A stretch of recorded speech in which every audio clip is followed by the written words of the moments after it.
day one of transforming an entirely unproductive ornamental lawn, resource-sucking lawn, into kind of a forest garden in disguise. We have to make it really landscaped and aesthetically pleasing. We're going to make it following forest garden permaculture principles and make it so it's self-sustaining fertility, holds water, holds nutrients, and ideally it should last for an indefinite period of time. No replanting, mostly tree crops, maybe a few annuals here and there, but primarily just a perennial food system. This is what it looks like before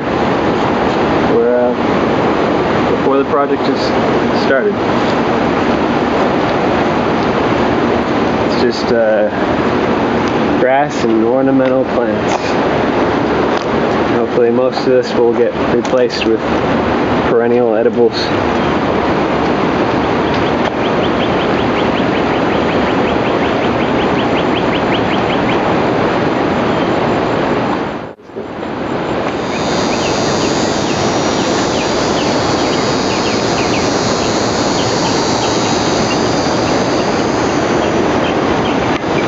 So this is 1 year later, stage one of the forest garden experiment.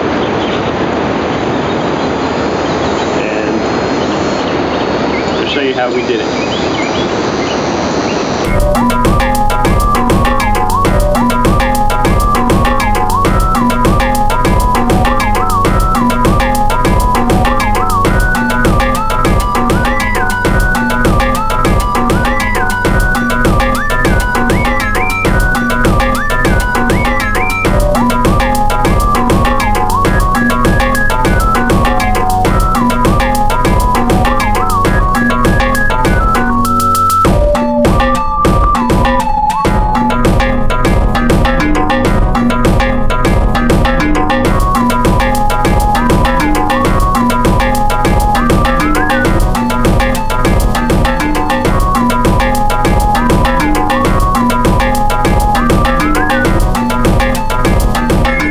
Okay, so one of the first things we had to do was hide the fence, because the fence was unattractive. So really dense planting of various things, moringa trees, papaya, chaya, ground cover of a whole bunch of stuff, and that completely covers the fence all the way down.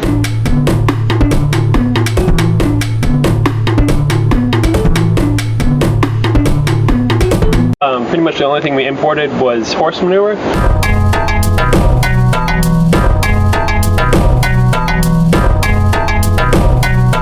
So this is one experiment to increase the fertility of the garden. 5-gallon plastic bucket, PVC pipe, runs all the way down the length of the bed. There's small holes in it. It's basically a drip pipe. But in here you put a mixture of water and urine, diluted 9 parts water, 1 part urine, and that distributes the the nutrients, nitrogen, potassium, phosphorus, all the extra minerals from this, distributes it equally amongst all the plants. All the mulch we got for the entire garden is from a tree trimming company. So, we just got them to dump a huge pile of mulch from one of their jobs in the neighborhood, and that provided enough mulch to pretty much cover every single bed in the garden for free.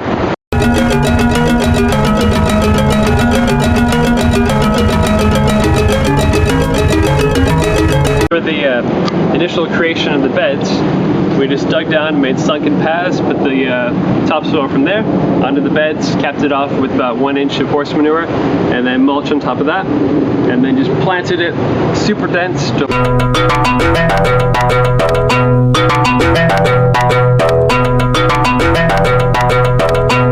We get a lot of flooding here in the rainy season, so you want sunken paths that keeps the water from flooding the beds.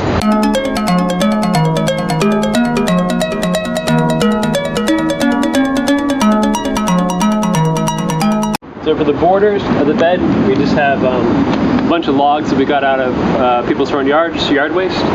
So these are slowly decomposing. They also hold water, and they provide a home for a lot of fungi and everything, so more life in the garden.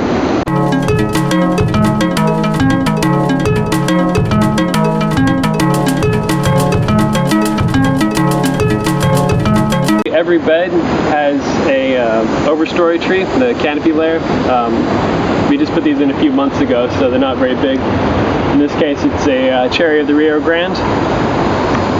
That's going to be the main layer, and then underneath, we got the shrub layer, which is really big right now, but we'll get shaded out a little bit. And then around all the fruit trees, we have a bunch of nitrogen-fixing support species. In this case, it's a little Enterlobium tree. We're going to coppice that when it gets bigger. Crotalaria species, a whole bunch of stuff. And then just the herb layer is full of medicinal herbs, culinary herbs, herbs for salads. Just a whole bunch of stuff in there just to hold soil and to build soil gradually.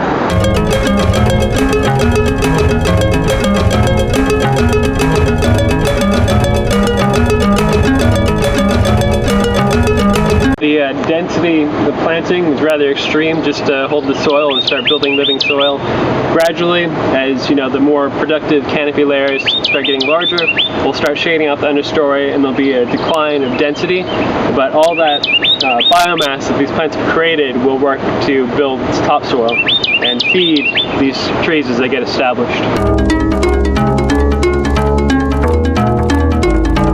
Initially, in the first year, the primary production here is salad greens and cooked greens. Got Gynura nepalensis, got some katuk, cranberry hibiscus, Okinawan spinach, sweet potato from cooked greens.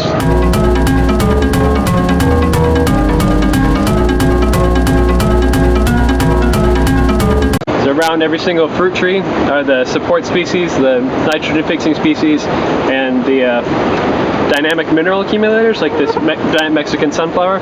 Basically what this does is it has deep roots that are pulling up potassium and phosphorus, accumulating it in the plant tissue, and then when this gets really big, we'll just chop and drop and use that as mulch. The mulch will go on the ground in front of the bananas, and that potassium will then be released and feed the bananas. And a lot of potassium means fruit production for bananas.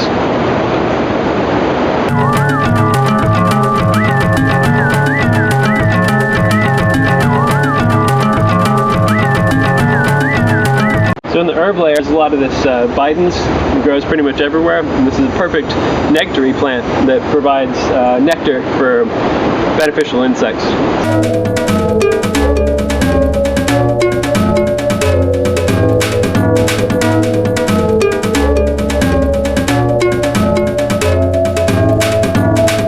Because these pine trees were already established when we started the garden, their density of root mass is so great that we can't really plant anything underneath them. So we planted everything in pots, and we tried strings up to a level where you can harvest, and then the cords go off. In every pot, we also have nitrogen-fixing species like this Crotalaria.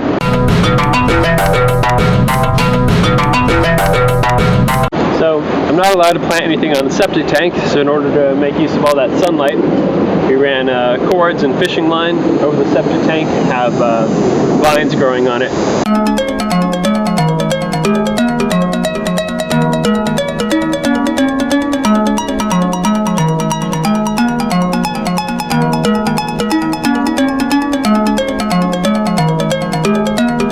This is the west side of the house.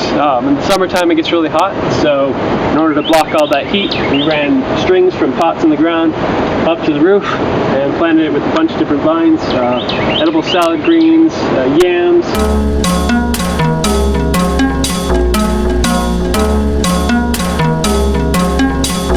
So for ground cover, at least in this kind of meadow section, we're using perennial peanut. It doesn't really make peanuts, but it's a nitrogen-fixing ground cover, real dense.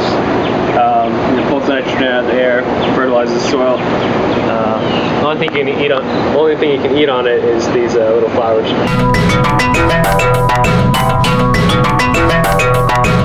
Primarily, the sweet potato just used as a ground cover and a cooked green, but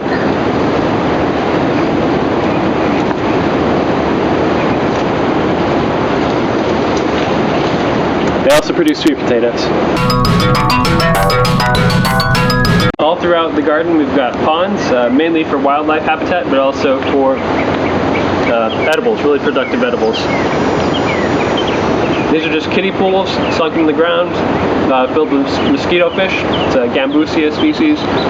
And then, a bunch of taro, water celery, a bunch of other edible crops.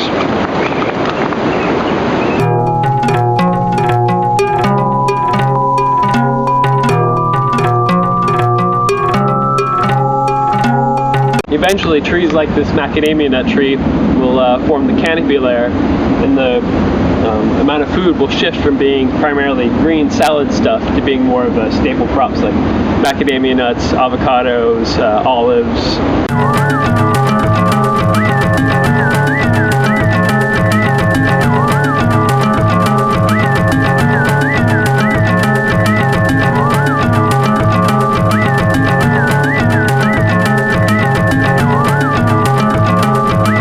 So even though everything is really densely planted, you still get fruit production.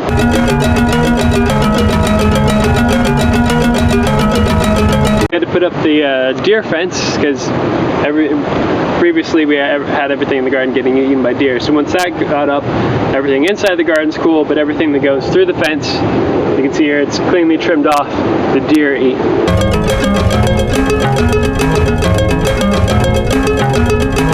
Initially, we just had this kind of short fence, but we found out the deer could hop over it pretty easily, so we had to have a couple additions. Just a pipe here and fishing line down here so they can't run up real close and jump over, and then also fishing line across the top just for extra protection, and places for vines to grow on.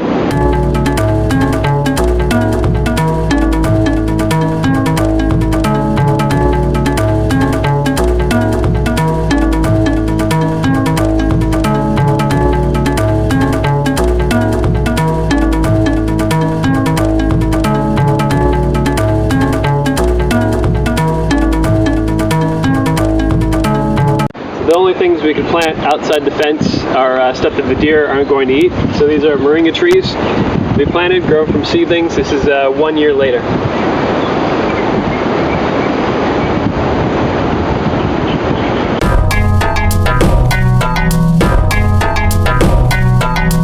Also outside the fence, planted a bunch of banana trees. Ideal environment for them because it's right along the drainage ditch. This fills up the water and keeps the bananas happy.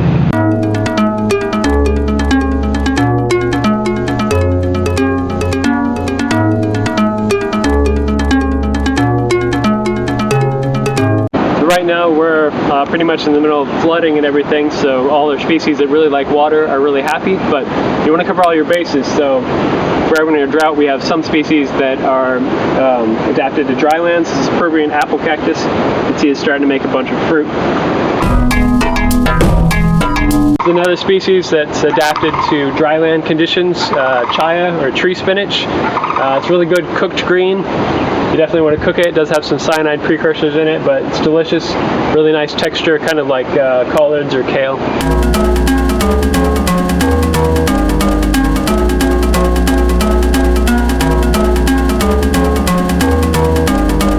So right now, most of the species in the garden are really happy during the summertime, which in Florida is a really big chunk of the year, so that's really important. But what I'm trying to do is also have species in here that they can make it to the summer, they're not so happy during the summer, but they can survive and then they thrive in the winter. So there'll be this switch from summer happy species to winter happy species. When the summer happy species die back, when they die back, their root loss and everything will fertilize the winter happy species, and then when summer comes around again, the winter happy species will die back and put all their nutrients back into the summer. So it'll be a flip-flop of nutrients. This is a tree collard, trying to get these to grow. They're really happy in the cold, not so happy in the summertime.